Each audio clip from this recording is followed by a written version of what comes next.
class 10 students, welcome to Step Up Academy. I'm Dr. Ananya Dixit, your biology educator. और इस video में हम देखने वाले हैं ट्रांसपोर्टेशन इन प्लांट्स। ट्रांसपोर्टेशन क्या होता है ये तो सबको पता ही है, और हमने ट्रांसपोर्टेशन इन ह्यूमन बींग्स की भी बात कर चुकी है। अब बारी है कि प्लांट्स में ट्रांसपोर्टेशन कैसे होता है। वो भी तो लिविंग बींग्स हैं, उनको भी पानी और खाना चाहिए। तो ये जो खाना लीव्स बनाती है वो दूसरे पार्ट्स तक कैसे पहुंचती है प्लांट्स में, वो हम देखेंगे। और जो पानी रूट से प्लांट्स अब्जॉर्व कर रहे हैं वो अलग अलग पार्ट्स तक कैसे पहुंचते हैं वो भी हम इस वीडियो में देखेंगे। Okay, transportation. It is the process by which a substance absorbed or synthesized in one part of the plant is transported to the other parts of the plant. Okay ये क्या है? ये एक ऐसी प्रोसेस है जब कभी भी प्लांट जो है अगर किसी चीज़ को अब्जॉर्व कर रहे हैं या किसी चीज़ को बना रहे हैं, सिंथेसाइज मीन्स किसी चीज़ को बना रहे हैं, उनका ट्रांसपोर्टेशन, उनको एक जगह से दूसरी जगह भेजने का को क्या बोलते हैं? हम ट्रांसपोर्टेशन बोलते हैं। Okay, Substances transported by the transport system are water, minerals and food prepared by plants. Okay? तो ये जो ट्रांसपोर्ट हो रहा है फूड, वाटर और मिनरल्स का, ये ट्रांसपोर्ट होता है थ्रू ट्रांसपोर्ट सिस्टम। ओके, अब ये कौन से सिस्टम होते हैं वो हम देख लेते हैं।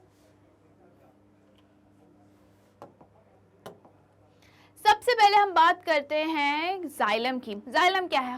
हमने हमारे लोअर क्लासेस में पढ़ा है कि जाइलम एंड फ्लोएम, इनको हम क्या बोलते हैं? ये कॉम्प्लेक्स परमानेंट टिश्यूज तो होते हैं और इनको हम क्या बोलते हैं? वास्कुलर बंडल बोलते हैं। ओके, इनको हम क्या बोलते हैं? वास्कुलर बंडल है बोलते हैं। अब जो भी चीज प्लांट्स में ट्रांसपोर्ट हो रही हैं वो जाइलम और फ्लोएम के थ्रू ही होती हैं। ओके, जाइलम जो है वो वाटर एंड मिनरल्स का ट्रांसपोर्ट करता है, वहीं जो फ्लोएम है वो फूड का ट्रांसपोर्ट करता है। फा से हम याद कर सकते हैं, फूड, फ्लोएम। ओके, और जाइलम वाटर, WXYZ, WX, ठीक है, जाइलम मीन्स वाटर। ओके,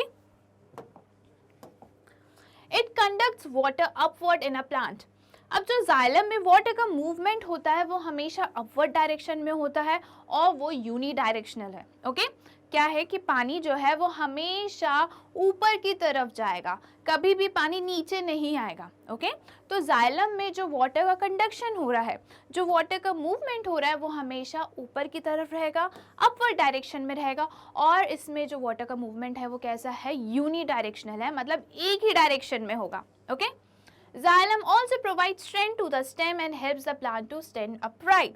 अब जाइलम क्या करती है? प्लांट को स्ट्रेंथ देती है और उनको क्या करती है ताकि कोई भी स्टॉर्म वगैरह जब आता है तो प्लांट्स एकदम डट के खड़े रहते हैं, है ना, इतनी इजीली वो गिरते नहीं है। तो वो कौन हेल्प करता है? वो हेल्प करते हैं xylem. Xylem mainly consist of tracheids and vessel.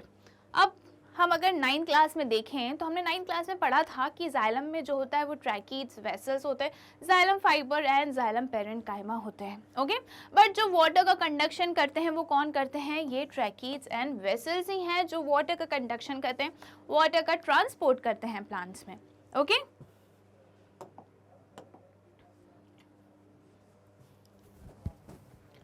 अब हम बात करते हैं कि वाटर का ट्रांसपोर्ट कैसे होता है। Mechanism of transport of water and minerals. क्या होता है कि हमें पता है जो रूट्स हैं वो सॉइल से वाटर एंड मिनरल्स अब्सॉर्ब करती हैं। अब ये वाटर और मिनरल्स रूट्स में आते कैसे हैं, कैसे अब्सॉर्ब करती हैं ये? तो सबसे पहले हम बात करते हैं मिनरल्स की। रूट्स मिनरल्स को अब्सॉर्ब करती हैं through active transport. Active transport means जब कभी भी किसी भी मॉलिक्यूल्स का, किसी भी सब्सटेंस का मूवमेंट हो रहा है with the help of energy, energy का यूज करके जब भी कोई मॉलिक्यूल्स मूव कर रहा है तो उसको हम बोलते हैं एक्टिव ट्रांसपोर्ट। ओके, और फिर जब रूट्स में क्या हुआ? मिनरल्स आ गए। अब रूट्स में मिनरल्स का कंसंट्रेशन बढ़ गया, मतलब सोल्यूट का कंसंट्रेशन बढ़ गया और वाटर का कंसंट्रेशन कैसा होगा? कम हो गया। तो थ्रू सिंपल ऑस्मोसिस जो वाटर है वो कहाँ आ जाएगा? रूट्स में आ जाएगा। ओके, सबसे पहले क्या होता है? सबसे पहले मिनरल्स आते हैं एक्टिव ट्रांसपोर्ट से, एनर्जी का यूज़ करके वो रूट जो है वो मिनरल्स को अब्जॉर्ब कर लेती हैं। ओके, तो जैसे ही मिनरल्स आ जाते हैं तो उनका कंसंट्रेशन बढ़ जाता है और वाटर का कंसंट्रेशन कम हो जाता है, तो वाटर ऑस्मोसिस से रूट हेयर में पहुंच जाती हैं। Okay, water enters the root hair through osmosis and minerals ions enter the root cell by active transport. Water किससे आती हैं रूट हेयर में? ऑस्मोसिस से, और मिनरल्स जो हैं वो एक्टिव ट्रांसपोर्ट के थ्रू आते हैं। एक्टिव ट्रांसपोर्ट मीन्स जब कभी भी एनर्जी का यूज हो रहा है तो वो होता है active transport. Okay, both water and minerals move upward from cell to cell through the root by osmosis. अब ये जो वाटर है और जो मिनरल्स हैं ये दोनों साथ ही साथ अपवर्ड डायरेक्शन में मूव करते हैं। ओके, जाइलम क्या है? टिश्यू है। जाइलम में जो सेल्स हैं उन्हीं सेल्स के थ्रू जो है वाटर और मिनरल्स साथ में ही अपवर्ड कंडक्शन होता है, उनका अपवर्ड मूव करते हैं। Okay,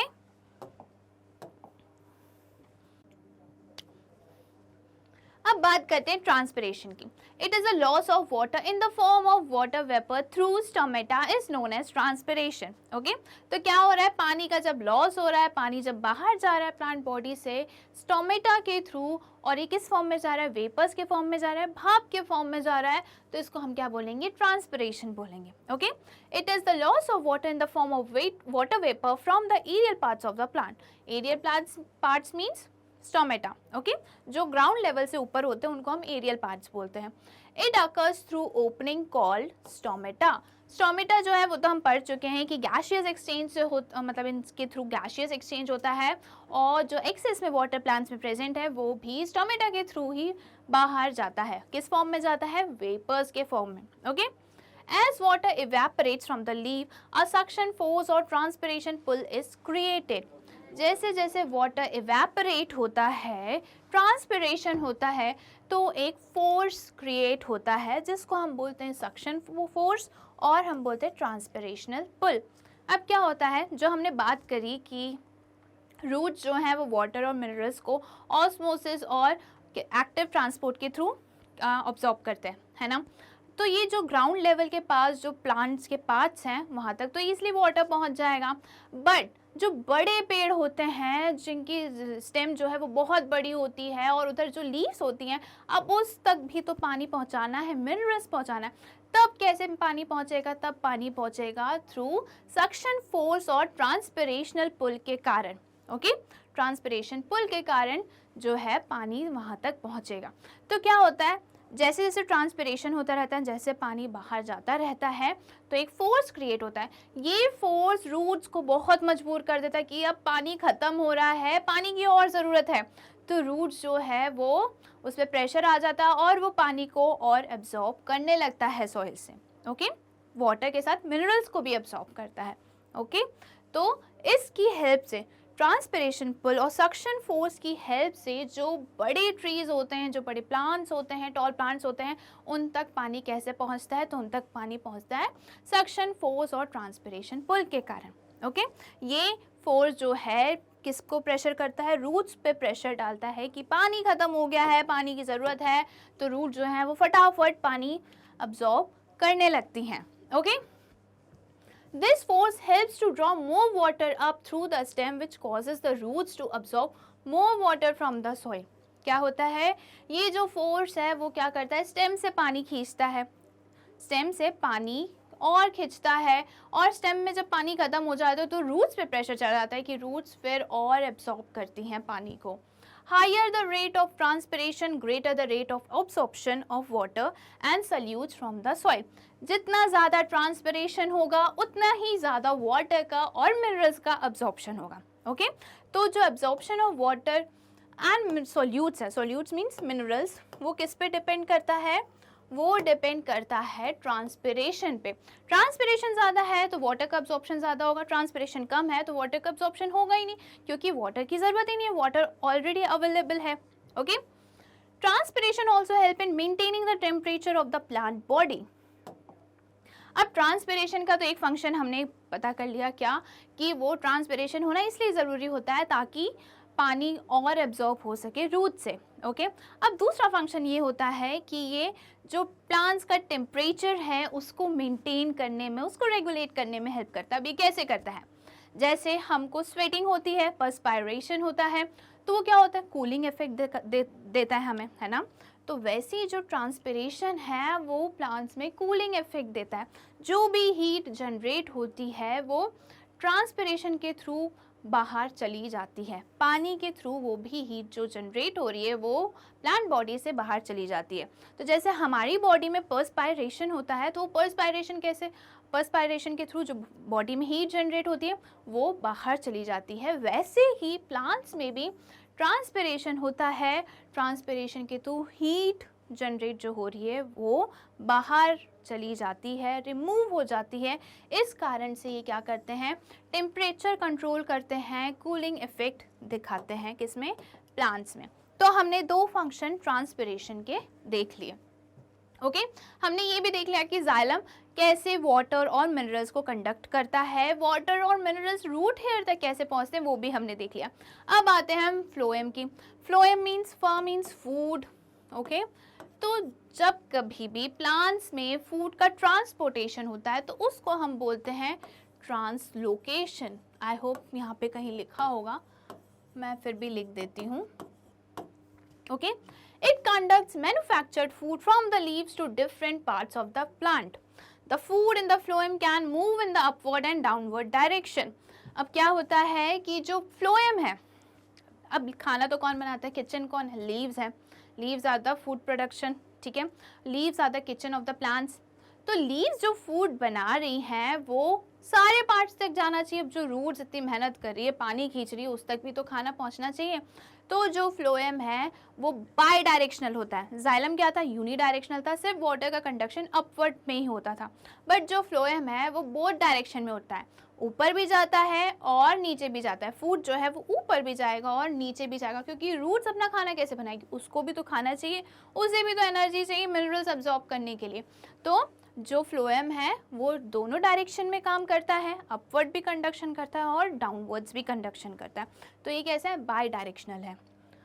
phloem mainly consist of सीव tube sales and companion cells. अब जो फ्लोएम है उनमें भी क्या होते हैं, सीव ट्यूब होते हैं, कंपेनियन सेल्स होते हैं, phloem parenchyma and phloem fibres होते हैं। ओके, तो जैसे जाइलम में ट्रैकीड्स एंड वेसल्स थे, वैसे ही फ्लोएम में जो फूड का कंडक्शन करते हैं तो वो कौन है, सीव ट्यूब एंड कंपेनियन सेल्स। उसमें से भी मेन कौन है, सीव ट्यूब। अब सीव ट्यूब कैसे होते हैं, यहाँ पे आपको स्ट्रक्चर दिख रहा है, ये सीव ट्यूब है। ओके, ये क्या है, सीव ट्यूब है। ओके, और ये क्या है, sieve plate. Sieve tube and sieve plate. अब ये जो सीव प्लेट है इसमें आपको येलो कलर से कुछ दिख रहा होगा, है ना। तो ये क्या है, ये पोर्स हैं, ठीक है। जो सीव प्लेट होती है वो दो सेल्स को, first cell and second cell, ये दो सेल्स को कनेक्ट करती है, दो सीव ट्यूब सेल्स को कनेक्ट करती है, कौन, सीव प्लेट। अब सीव प्लेट में क्या होता है कि स्मॉल ओपनिंग्स होती हैं जिनको हम पोर्स बोलते हैं, ठीक है। क्या है ये, पोर्स। पोर्स सीव प्लेट में इसलिए होते हैं ताकि जो फूड है वो ईजिली मूव कर सके। ओके, तो ये क्या है, स्ट्रक्चर है हमारा किसका, फ्लोएम का। क्या है यहाँ पे, सीव ट्यूब है, दो सीव ट्यूब कनेक्टेड होते हैं किसके थ्रू, सीव प्लेट के थ्रू। सीव प्लेट में होते हैं स्मॉल ओपनिंग्स जिसको हम पोर्स बोलते हैं, स्मॉल पोर्स होते हैं। ये इसलिए होते हैं ताकि फूड का कंडक्शन ईजिली हो सके। ओके, अब ये जो कंपेनियन सेल्स होते हैं ना, ये सीव ट्यूब के दोस्त होते हैं, बेस्ट फ्रेंड होते हैं, कंपनी देने वाले होते हैं। बस ये क्या करते हैं, हाँ मैं तेरे साथ हूँ, तू फूड का कंडक्शन कर। ओके, इनका बस यही काम होता है, बस ये कंपनी देते हैं उनको। Sieve tubes are living cells of the phloem. They contain cytoplasm but no nucleus. अब जो sieve tubes होते हैं वो living cells होते हैं, उनके पास cytoplasm तो होता है बट उनके पास nucleus नहीं होता है। क्या आप बता सकते हैं कि ऐसे और कौन से cells होते हैं जिनके पास nucleus नहीं होता है? बताइए मुझे कमेंट करके। फिर हम बात करते हैं the end walls of the cell form sieve plates. अब हमने बात करी थी यहाँ पे कि जो एंड सेल होता है, एंड वॉल होती है जो सेल की, वो क्या फॉर्म करते हैं, सीव प्लेट्स फॉर्म करते हैं। ओके, यही सीव प्लेट्स क्या होते हैं, कनेक्ट करने का काम करते हैं। Sieve plates have small pores in them which allow food to pass through the phloem. क्या है, इनमें स्मॉल पोर्स हैं, ओपनिंग्स हैं, तो ये क्या करती हैं ताकि फूड पास ऑन हो सके, कंडक्शन हो सके इजिली, इसलिए सीव ट्यूब में पोर्स प्रेजेंट होते हैं। ओके, यहाँ पे आपको कंपेनियन सेल दिख रहा है। कंपेनियन सेल बस क्या करते हैं, सीव ट्यूब को कंपनी देते हैं। Okay,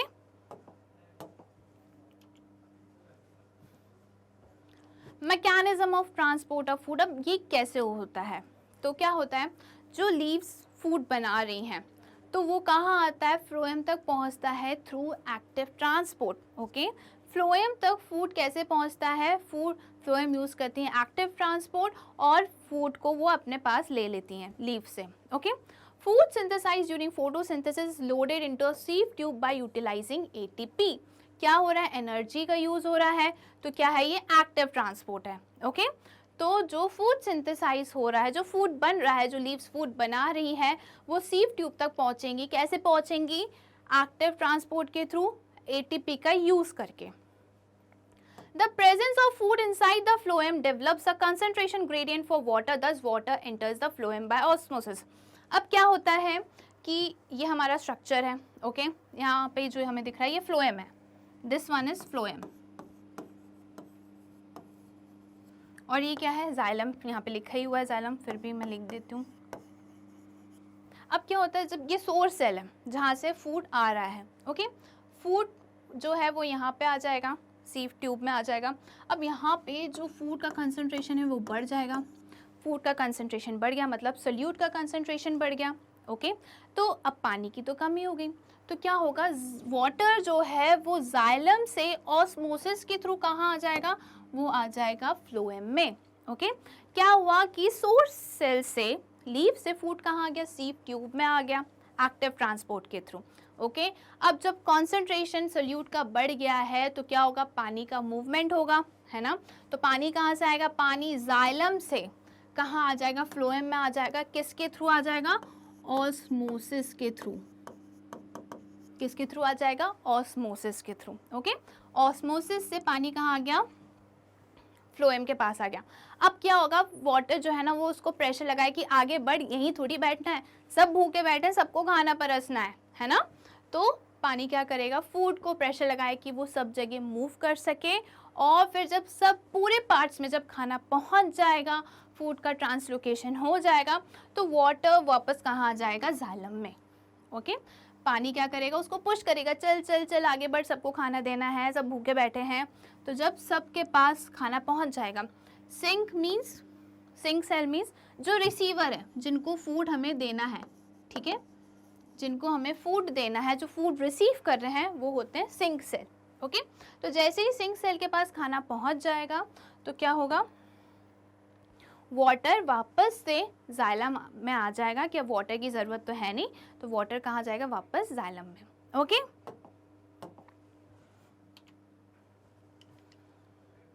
osmosis develops high pressure inside the phloem which transport the food from the phloem to plant parts where the concentration of food is less।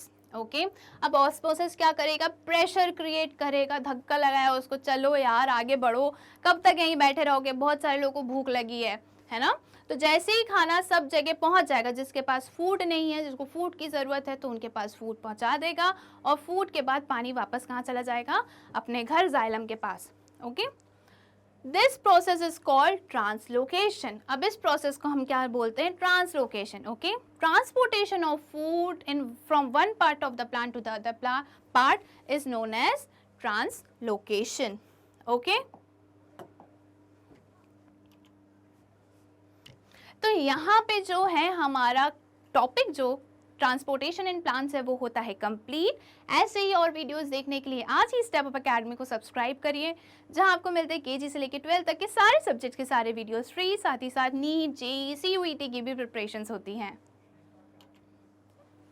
Thank you.